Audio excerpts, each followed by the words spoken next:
તો ચાલો આજે લઈ જાઉં ખેડ વિસ્તારના ગઢડા સમાન માધવપુર. સમુદ્રની લહેરોમાં ભક્તિના સૂર અને હવામાં એક અલગ જ મધુરતા, જ્યાં લાગતું નથી કે કોઈ ગામ છે. આ તો એક ભાવના છે, એક દિવ્યતા છે. લાઈટો કેમની ના હોય, મારા માધવના લગ્નનો ઉત્સવ છે. આકાશ સુધી રંગ અને રાતમાં પણ ઉજાલાનો અહેસાસ. આ ભીડમાં પણ શાંતિ છે. માધવની ભક્તિની એક અનોખી ભાવના છે.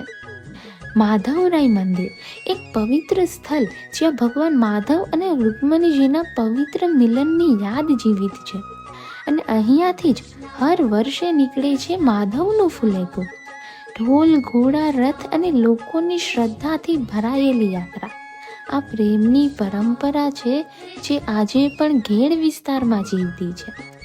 આ છે તે પવિત્ર જગ્યા જ્યાં માધવ અને રૂકમણીએ લગ્ન કર્યા હતા. આ ભૂમિ એ દિવસથી પવિત્ર બની ગઈ અને આજે પણ એવું અનુભવાય છે કે સાક્ષાત માધવ અને રૂકમણીજીના લગ્ન થઈ રહ્યા હોય.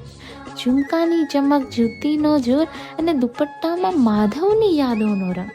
આ મેળો એક અનુભવ છે, જ્યાં ભક્તિ, ભોજન અને ભાવના બધું એક સાથે મળે. પણ આ બધા શોરની વચ્ચે પણ મન એક જ વાત કહે, માધવ, આ વર્ષે તો મળ્યા, પાછા વર્ષે પણ બોલાવજે ખરા હો.